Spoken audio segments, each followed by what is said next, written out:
All right, you mongrel dogs, welcome back to the fucking show. I've been planning this one in the old noodle anyway for a couple weeks here. There's no script, as we can probably tell right out of the gate, but yes, this is something I have been thinking of for a little bit here anyway. And we'll get to that. I don't want to blow my load here right in the first fucking 2 minutes, so how are we all doing? That's good. It's good to hear. I'm glad you guys are good.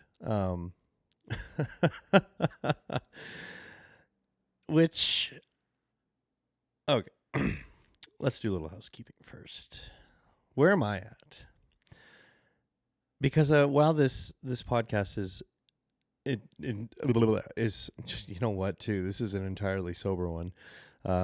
Just a little too early to start drinking, and I had to get it done because I've sat down twice this weekend to try and record something and booted everything up, auditions open, ready to go, the Rodecaster's on, everything's set up, and I'll sit there for about 10 minutes and then I just quietly turn everything off. So I just want to get some kind of track laid down, and then it can just stop being this nagging urge in my mind. But where am I at?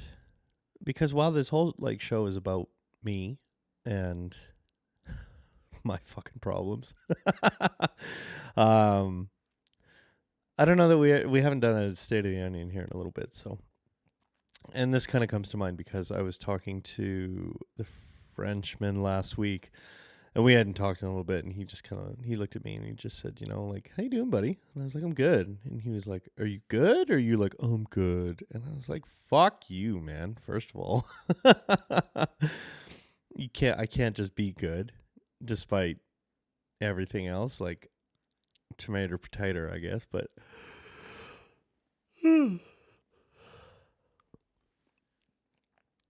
yeah, we're good. The last episode was kind of a spooky dookie, though, a little bit, wasn't it? Like, it's very odd to listen to and hear me talking about tarot and all that new age fuckery, and it has not stopped, by the way. TikTok just continues to serve me card readings from 50 different mystics that all say the same thing. So I really am choosing to chalk this up to the algorithm and not putting too much stock in it, because I just don't want to get my hopes up about something that is just an algorithm having figured me out, right? But it is nice to have a little bit of hope anyway, thinking that something may come of that. And then the funny thing is, I say that I don't want to get my hopes up and that it's just the algorithm. I literally got one the other day that was like, if you think this is the fucking algorithm, just believe in magic a little bit, because you never know. It could just be meant for you. And I was like, excuse me, how fucking dare you?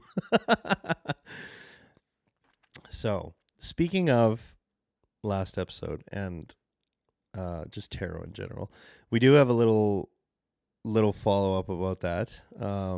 So Scotty had gone and listened to it, and then we were just yarning about it at work the one day, and he said, I think you're wrong. I don't think it's April who this is all about. And my curiosity is piqued, obviously, because like I said, I did really rack my brains here to try and find anyone who fit besides her, and May was really the only candidate that came to mind. And January fits in some ways, but boy howdy, if it was January, she'd be in for a rude awakening if she reached out to me with an apology and an offer of wanting to get back together. Let me fucking tell you.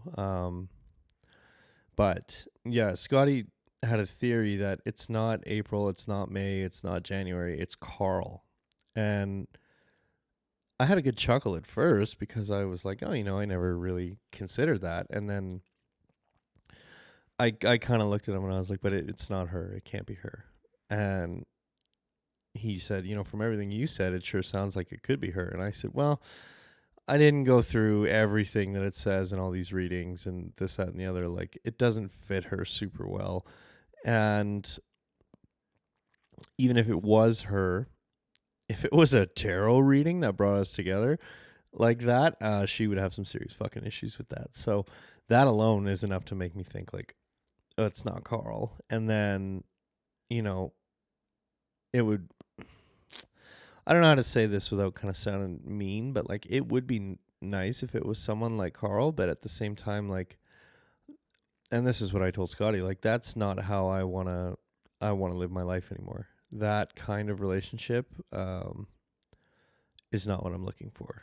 A super Christian relationship is just not what I'm seeking. And I'm not going to get like too deep into the weeds here because we all know what I am looking for and this, that, and the other. But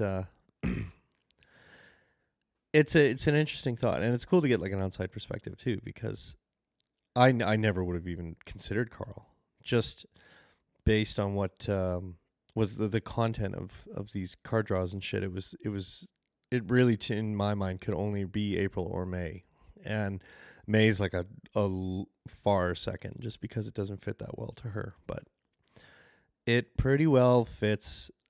I don't know. It doesn't matter, right? Like, you have to suspend your disbelief quite a bit to buy into this, and I can see like why people get so wrapped up in this stuff and like put so much stock in these things, because I've had to start like skipping them, right? Because they're all saying the same thing. And I'm like, okay, well, this is obviously the algorithm like figuring out that I'm engaging, like I said, with these posts, but that kind of and this is not liquor, this is iced coffee, because your boy's a fucking bougie bitch. Yeah, I can definitely see how people can get like so into this, because what I'm hearing from all these is, like I said, it's confirmation bias, and it's exactly what I want to hear, and it's exactly the situation I'm looking for. So it would be real easy to turn off the like logical part of my brain and just watch these and just go, well, I just have to wait now and do nothing because the cards have decreed that, April's coming back. And there is a little part of me that believes it, and not solely because of all these TikTok things. It's just a feeling I have that, and I kind of touched on this, I think in the last episode, but like, I just have this like gut feeling that something is coming. It's just this like suspense I can feel around me, and I'm just in the waiting period right now, and something is coming, and I don't know what, but I'm hoping it's good. I'm hoping that like some good things are coming, because, I really finally am in a place where I feel good about myself, and I feel confident, and, things are looking up at work. I have a new kind of challenging opportunity coming down the pipe that I'm actually really looking forward to. And, it's nice to feel like, well, finally some good things are coming my way. And are they coming my way just because, I've changed my outlook, and I'm choosing to look at the world now a little more positively and not so negatively, where before I would be like, this opportunity at work, I would have gone kicking and screaming and fought every step of the way to not be involved with this. And this time around, they came to me and they just kind of, I'm getting dragged back into leadership, sort of.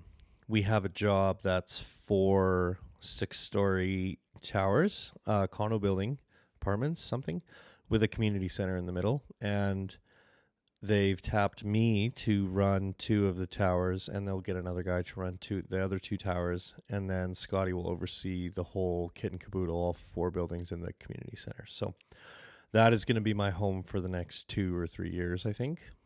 And whereas I know on this very podcast, I've sat down and said, like, leadership is not for me. Like, especially the way my company does it. There's no support. There's no, like, real incentives beyond the vehicle and your gas being paid for. And this time around, I was apprehensive, obviously, just because of past experiences with the leadership. But, my dad came down and we chatted about it, and I'm feeling optimistic about it. I feel like it's going to be good. And I want to do a good job for Scotty, and I want, not for the company, like, who gives a fuck, but Scotty is my buddy, and if I can make his life a little less stressful and a little easier, then that's something I'm more than happy to try and do anyway. I'm sure there'll be some growing pains and some ups and downs, and everything.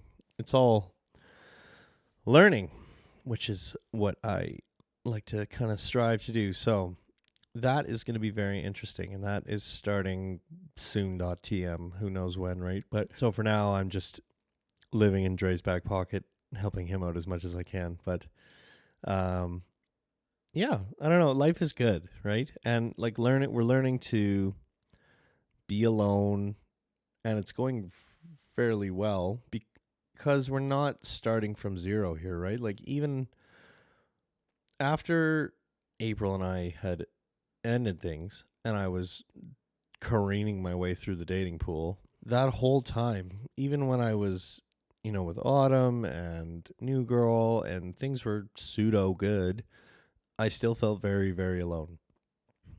I never felt supported, which you would want from a partner, and I never really felt like it was kind of this team thing, right? Which, like, that's not really fair to say just because of how short both of these relationships were, but like in my gut, I could feel that, like, oh, this ain't it. And that's been everyone since April. And we've talked about this in a roundabout way because I just kept cutting all the episodes where I said what I meant, but it was a gut intuition feeling I had that, like, this ain't it. Sorry. And it was a cycle I had to repeat before I finally had enough, and I realized, like, no one is going to be it until you sort yourself out, because you're not going to find what you're looking for if you just keep doing it this way. So that's why all my dating apps are deleted now. All my profiles are on pause.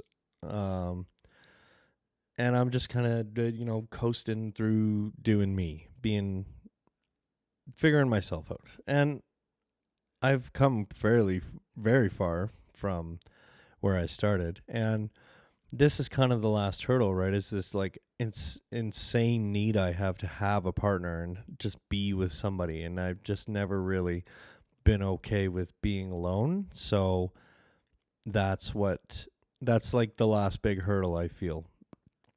Beyond all this, like, parental damage and shit I have to deal with there, which is its own bag of worms. And I need to get a little more financially back on track before I can really fully re-engage with therapy here. And, I just didn't see the point of carrying on with therapy when all I really want to talk about is April. And it's just not serving me to sit for an hour a week and pay for it to talk to somebody about, like, just that whole situation. It just serves no one. So for now, I'm doing the work myself because it's been a rough start to the year financially. Turns out missing a bunch of time will do that to you. Shock, horror. But we're back on track now. But so yeah, this was the last, like, big hurdle in my mind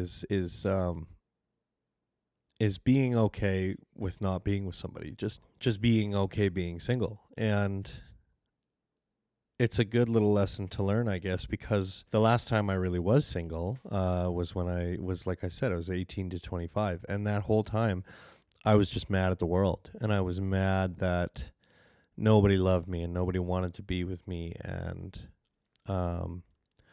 it wasn't fair in my mind. And I deserved so much more than I was getting and blah, blah, blah, blah, blah. So, you know, at now I'm an old man, right? And we can kind of, sorry, I'm fucking with the mics here.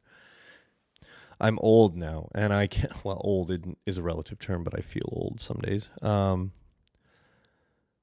that whole time, like those 7 years or whatever, I wasn't really doing the work on myself because I was 18 to 25. I was a fucking moron.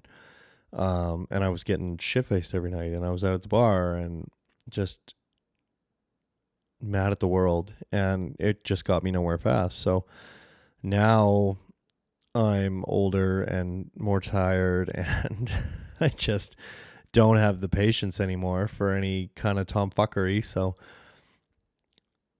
I really, for a long time, and this comes from being probably with January for 10 years, in that I got comfortable being in a relationship and comfortable having that kind of level of support from someone, that what little she gave to me. But I got very comfortable just having that around, and I panicked when it got taken away. And that's why I worked so hard to be dating afterwards, just so that I wouldn't have to be alone with a thought, and I wouldn't have to be alone, basically. And here we are now, right? And I'm more than content to just be by myself and do my own thing and live my own little life. And it's not the end of the world, really. It's not so scary. I don't know what I was so fucking scared of the whole time. So it's funny. You always hear that like old cliche, like, how can you love someone if you don't love yourself? And I was just kind of scoffed and rolled my eyes, but it's true to a degree, in that, like, I definitely didn't like myself and didn't like being alone and didn't like having to think my own thoughts. So I would distract myself with people. And now I don't really have a choice. Like, I could easily get back on the dating apps and find somebody and, restart this whole cycle over, but it's just not worth it to me to be hurting people like that. So we are taking this time to love ourselves, as gay as that is. And I don't know, it's fine. I do whatever I want. I'm just catching up on backlog stuff, books, video games, TV shows, blah, blah, blah. Getting out for walks when the weather permits again, because I'm getting fat. So, and apparently diving into the deep dark mysteries of tarot. So who knew? Who I did, if I had a bingo card for what this year would bring, becoming fascinated by tarot and card reading would not be on it. So and just in the sense of, like, full transparency, because I have no secrets from you, the podcast, I did book a what would you call it, like a private reading with some local girl I found on Instagram. And it was not like it was like $20. So if it's a big nothing burger, well, in the grand scheme of things, I'm not $20. Who gives a fuck? So I'm just curious what the results of that will be, because I actually reached out to May, and because she's the only one I know who's into this kind of shit. And I was like, hey, I'm getting all these card reading TikToks that are seemingly very accurate to my life. Do you think there's any validity to them? And she just said, it could be just the universe trying to tell you something, but at the same time, for like a really accurate, and I put that in air quotes, reading, it would have to be one-on-one. So I kind of hunted around. I found this girl that I liked, and I don't know, I'm just waiting for her to get back to me now. And I'm just curious what she'll come up with, but I don't know that I'd put that much stock in it either way, but it'll be interesting. I will. Yeah. Yeah. So this is definitely, if you told me last year that I would be paying for tarot card reading, I would have laughed in your fucking face and called you a liar. So funny how time and our hearts change us, I guess. But Which, you know what? There you go. I was trying to figure out a nice way to seg nicely to this next thing that I wanted to talk about. But, I've been thinking a little bit lately about these feelings that I have for April and the strength of them and how it's not going away. And like the title of the last episode was The Strength of Your Faith. Well, it's kind of a double entendre in a weird way, because it was about like the strength of my faith in Jesus, if I'd even be so willing to consider New Age as something to put stock in. But it's also, and here's where I feel like I should have done a little script, but like this, I don't know what to call it, because it's not like strength of character or anything, but like the mental fortitude to believe in something like this when everyone around you is telling you that you're an insane person is significant. Because the Frenchman and Scotty and everyone I know, when I tell them why I've quit dating and why nothing worked out in the last couple months, they all look at me and they all just say, like, you have to get over it, man. You have to let it go. And I just have to look at them and say, no, I don't. I have faith that it's not done. And I have faith that that was not the ending. And I have faith that there is more in our story than just that. And it is very disheartening when your best friends tell you basically that you're being a fucking idiot. It really kind of hurts. This hurts the inside parts, for lack of a better term. But, there's no way that I could explain this to any of these guys, because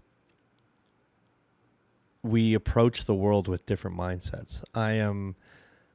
I feel a much more emotional person than a lot of these guys in my life. And I put a lot more stock in emotions and not as much in logic, and which is not to say that I'm not logical, but I do have flights of whimsy about me sometimes. So to look at all these guys in my life who are just so straightforward and black and white and logical, and tell them that I have no reason to believe that any of this is true.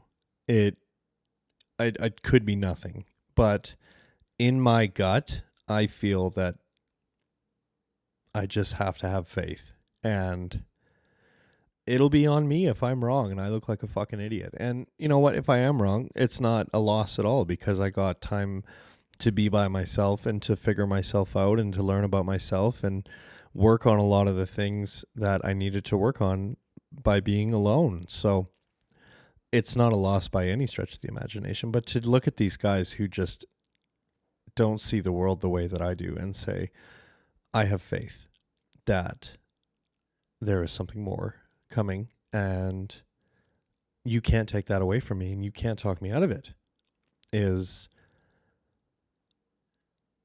difficult, I guess we'll say. And, for the most part, I've stopped bringing it up around these guys just because I get the same stock answer from all of them. Or I get the same answer. I get the answer that I would expect from each of them. So, and like I saw the Frenchman on the weekend and we were just chatting or whatever. And then I was leaving and he was like, like, have a good day, whatever. What are you going to get up to? And I just said, I'm going to sit and stare at my phone and wait for April to text me. And I was joking. Like, that's not what I did. I did go out and live my life yesterday, but he just flipped me off and said, you fucking cocklicker. Like, you just had to bring it up, eh? You couldn't just not bring her up once. So, and then here we go with the confirmation bias again, but that's in a lot of these readings, right? Is that there is a sense that no one will approve, which is very true, because none of my buddies would approve of this just based on what they know about how it ended. And I played things pretty close to the chest, I said, realizing I did an entire podcast about our falling out. But for the most part, like, your average acquaintance in my life has no idea. They just blah, blah, blah. They don't know anything because I don't really talk to anybody. So And it was very refreshing actually to be able to talk to Dre about it the other day and be honest and just tell him why I feel I can't let go and what I feel is there, and have him receive that and not be told that I'm just fucking dumb. So it was a nice little change of pace anyway. But I just have been thinking about that. Like, it is difficult emotionally to believe something like that when everyone around you is telling you that you are wrong or you're crazy or whatever. And I don't have a good defense, right? Because it's all based on feelings and what I want and like gut feeling and intuition and blah, blah, whatever you want to fucking call it, right? It's all just based on that. And the feeling that I have that isn't our whole story. So I can deal with the consequences of that regardless of however the situation plays out. And these guys just don't have a say really. So I just thought that was interesting. Maybe it's not. I don't know. Maybe I'm just running my mouth. But and I had a feeling that this was going to be a shorter one. And there's one more thing I want to go over here before we call it quits for this Sunday evening, even though this will get posted tomorrow. But I've been having the thought, and this episode is very feelings based, but I've been having the thought that it might be time to put the podcast on hiatus for a little bit, because it really is me forcing it right now and forcing myself to sit down and do episodes and forcing myself to do scripts, and like the joy is kind of gone from it, right? It's kind of turned into this chore, and I think I just need a little bit of a break from it and to not have the pressure of like you have to get one up, you have to post something and have, so for now, anyway, I'm going to cap it. I'm going to say we're going to take probably 3 or 4 weeks off, a month. And what day is it today? It is February 4th. So barring any like insane developments in my life, I would expect not to see the podcast update until March, maybe. Unless, by doing this, I unlock some hitherto unheard of creativity that's been lurking inside of me, and it gets me out of this rut. But I feel a lot of pressure to do the podcast, and that's really taken the fun out of it, for me anyway. So I'm going to remove the pressure by saying that the podcast is on hiatus for the next 30 days or whatever, and we'll be back in March. And not that this will affect anybody. My listener numbers are not huge at all. I'm going to get a question or two from Scotty IRL, I'm sure. But for my own peace of mind, and, because I come home and it's the first thing I see besides my kitchen when I walk in my apartment is the studio. And I just feel guilty that I'm not recording. And I feel like I'm letting people down. And I feel like I have to force myself to do the show. And that's not fun for me. And that was why it was always so easy to sit down without a script, because it was just fun. It was just something I got to do, not something I had to do. And somewhere along the line here in the last 10 or 12 episodes, I lost that. And it very much feels like a chore nowadays. So for now, we will say a temporary goodbye. And you know what? There is also an ulterior motive here. And y'all are going to think I'm crazy. And I don't give a fuck. But every single one of these stupid fucking TikToks that I see say that this person, whoever they are, is stalking your social media. And I have no way to tell who's looking at my Instagram, short of like who's watching my stories. I know who watches my Snapchat stories. I don't use Facebook. I don't use Twitter. The only way, and like TikTok, I see who views my profile, and I don't know. The only way someone would know what was going on in my life is if they listen to the podcast, because I don't really post personal shit on Snapchat or Instagram, short of like memes and just joke shit. So I want to remove this avenue and see if that changes anything. I'm testing a hypothesis here. So, and that's very clinical and analytical, but just like I'm curious if removing the podcast from the equation and this direct line to where I'm at and what I'm feeling and what my life is like, if that changes anything. And if not, whatever, we'll be back in March. And and everything I said before is also true, right? Like the podcast really just feels like a chore now. And I don't want it to feel like a chore. I want it to feel fun, and I want to have fun doing it. So I just am taking a little break to recharge creatively, and we'll be back in the saddle in March sometime. But I would say that is all I have in the tank now. I wanted to go over 30 minutes just a little bit because there is some shit I have to cut out of this one. But yeah, as always, you mob, thank you for coming along on the ride. And I know this was kind of a nothing burger that ends with a big goodbye, but we will be back, rest assured. And I don't know, maybe we can come back and a month from now and there'll be some development, or we can do the show and have it not be all about April. But for now, everybody stay good. I hope you guys have a great February and all your little Valentine's Day dreams come true. And I will catch you, mob, in March. Hooroo.